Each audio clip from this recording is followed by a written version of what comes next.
because this guy's good advice. I'll listen to this advice. Well, yeah, to answer your question, if my boyfriend told me to jump off a cliff, I would trust him and do it because it would probably be like the right thing. Like there's a bear behind us and there's a trampoline below us. Oh my God. Can I say something? No, but what your question was. Not even my guys jump off. Okay, I want to say something. If jump off a cliff, I would, because it would probably be the right advice. This is every man's fantasy. Because I know what you mean when you ask that question. You're not trying to. It's not a stupid question. It's like, well, would you trust him blindly? Is what you're asking. I know, and but let's say I this would wasn't trust a him safe blindly. situation. Can I answer you, please? Yeah. Well, it's not black and white, okay? Yeah. If you're a real woman and you are passionate about the relationship and about having kids and get married and be with your man with everything, and it's rock solid, strong. Yeah. So even if you have the little obstacle or a problem, you're not gonna say, "Oh, I don't want to be with him. I'm getting divorced," and you're not gonna think about the kids first, okay? If you have a real relationship, right? And no matter what comes in your way, the relationship and the kids and the family is gonna come first. Well, now, no, it's actually easier. So it's like, here's my answer to this. But wait, let me finish my point. Yeah, go ahead. Andrew. Go ahead. Make your points a little briefer if you can. Okay.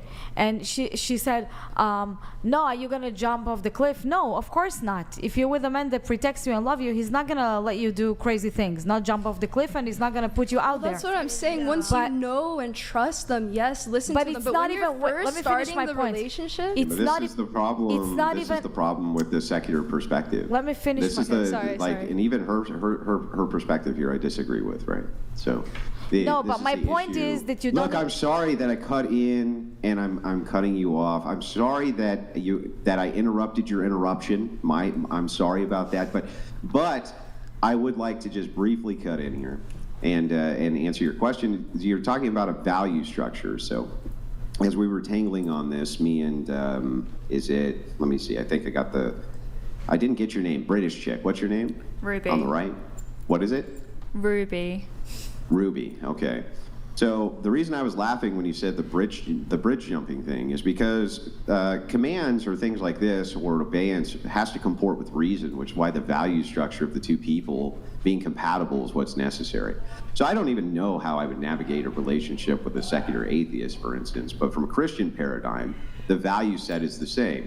Meaning they're going to know what comports with reason, because if you give them some type of command, which is to sin or something like this, they're not obligated to obey such a command because it no longer comports with reason, right? Okay. So that's how you can associate the value sets with the commands, and how you know whether or not it's okay for someone to ask you to jump off a bridge onto jagged rocks, right? I don't think it's any more complex than that. okay. Now, I'm sorry that I cut in, Sheena. Go ahead, Sheena. Okay. Go ahead. The floor is yours. I agree with you most of the time, 99%.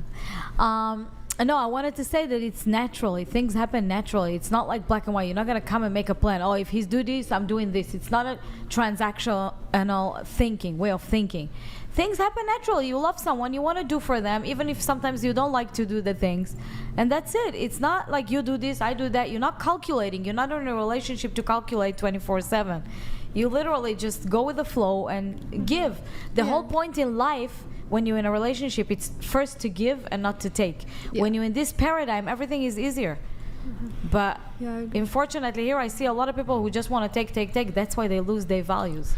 All right, we have got booped. For men, life is a burden, something women don't seem to understand. Thank you, got booped. Appreciate the message. I did have a follow-up for this girl over here, but it seems like she's gone to the bathroom. So we'll come back to that in just a moment. But going over here to Desi. Desi, you said you wanted to talk about dating a bad boy who had an ankle monitor. Oh my God. I think that was last summer before this relationship. I was dating a guy on an ankle monitor. Okay. But I didn't know. We had met like on a dating app. But he was so cute. He was like a model guy. He didn't even look like that. What was he? Do you know what crime he was convicted of? Or? Well, he had actually went in like literally right after he graduated, so like 18. And then I think he got out when he was like 24. Do you know for what? Was it I think it was like dealing? no, like a robbery thing. But I didn't even know why, because when I went over to like his family's house, they were like super rich. rich. Oh. So it was like, why are you doing stuff like that? Okay. You also had a story about something about a hand job in the back of an Uber. OMG. Oh my gosh. Bro, that was with my first boyfriend. I think we were like 19. Did they charge you a cleanup fee? No. They didn't even know, no. How did they not know? They didn't know, but like when he, it like went on the rearview mirror. And we were laughing so Did they hard, see? but no, they didn't see. How did they not see the rearview? We were like in the middle of the back seat. Oh my god. And that wait, was so long ago. were you dating the guy who had the ankle monitor? Were you dating him when he was in prison? No, I met him Okay. like after he got out of jail, and we're like, how have we never met? Because we're in the same city and we're like the same age. And then he's like, oh, I've been in jail this whole time. So Wait, are you I still didn't- dating him? I dated him after I met him for a little while, for Are like you 4 are months. you still dating him though? No, that Okay. was like 2022 to 2023. And have you ever had a relationship with somebody like who, like while they were in prison? No. Oh, okay. They were out, but they had an ankle monitor. Okay. Let's see here. Chalice, did I say it right? Chalice. Chalice. You were married at 19. Oh, we didn't. I don't know if we got that during the relationship stats, but you were married at 19 and you got divorced at 22. Yes. All right. Only marriage, though, correct? No kids. I have a kid, but not with him. Oh, you have a kid, but not with him. Okay. You moved across the U.S. for the marriage. Who initiated the divorce? I did.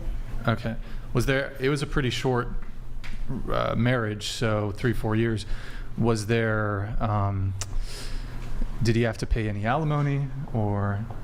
No, it was pretty like amicable. Like we just separated. We really didn't have like a lot of property together or anything like that. So like when we divorced, it was like really quick and easy. It wasn't crazy. It was pretty straightforward. Yeah. Okay.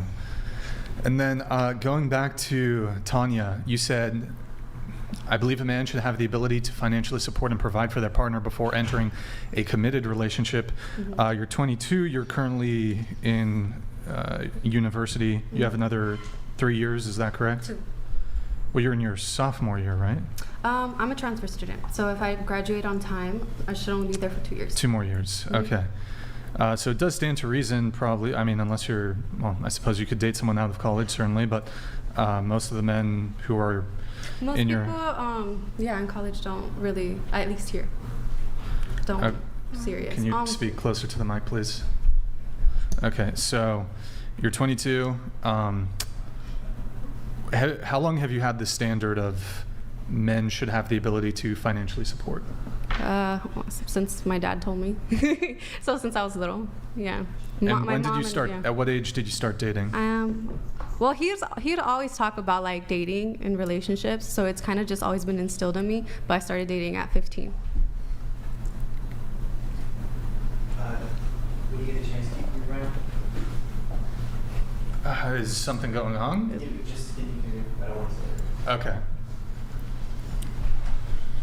But show I have a question for you. Do you want to be a stay-at-home mom? Eventually, yeah. Okay. So how do you feel about caretaking, Yeah.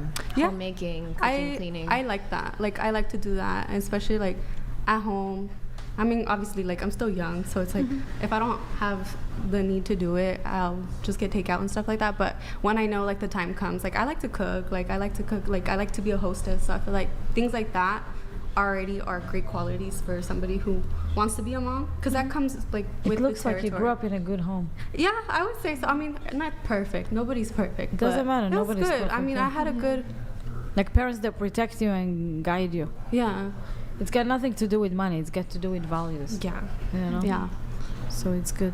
So what my question is, going back, when they asked you what you bring to the table is eventually, do you want the traditional role of you're going to be the homemaker, you're going to be cooking and cleaning and taking care of the kids while your husband is going to be going to work and providing for you? Yeah, I kind of already have that mentality. Like once I no longer want to work, and I want that choice to be like up to me. If I don't want to work, I don't have to. Okay, so I'll get back to my question. So when did you start dating? 15. 15. And was the expectation at 15 when you were dating guys in high school who probably didn't have a job that they should be financially supporting you and providing? In whatever way that they can. So how would that look even at 15? So at 15, I mean, we both still had the same values. Like, he knew that that's what the expectation is. But at 15, like, it would just be like him courting me, taking me on dates. Courting you, taking you on dates. Treating me like a gentleman, would. Being respectful of me and yeah. Okay. So just as far as the being able to financially support and provide,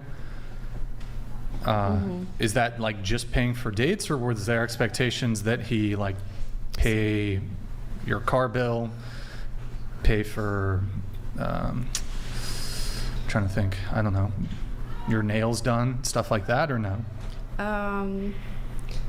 I wouldn't require, like, for example, like nail stuff. Like, those I think are things that I could take care of myself, but it's obviously like a nice gesture if they can and appreciated. I would say more so like those things fall into like once I'm living with somebody, that's like, no, yeah, I would expect them to be able to sustain like household amenities, the rent, all of that. And what's the age range that you want to date? That I want to date? I'm dating. Okay, how old's he? The person that I'm dating? He's 25. Okay. So, and before that, have you dated anybody older, or? Yeah, I have. I've obviously dated before, like, and I've only dated older. Okay. All right. Because I was going to say, I mean, you're 22, you're still in college. Yeah. The expectation that a man who's in college to financially support and provide could be difficult, but it sounds like you do have a tendency to date older men. One question for you, going back to some of this conversation around submission, you said a man should have the ability to financially support and provide for their partner. I want to get a show of hands from the table here. Should men financially support and provide and protect for their partner? Show of hands. And then now, do you agree with the following statement? Women should be virgins. They should be submissive.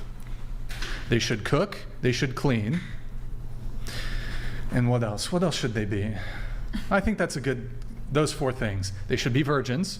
They should be submissive. Then they should cook and they should clean. How about just those two? How about just we start with those two? Just virgin and submissive? Yeah. We can, okay, we'll keep it to those two.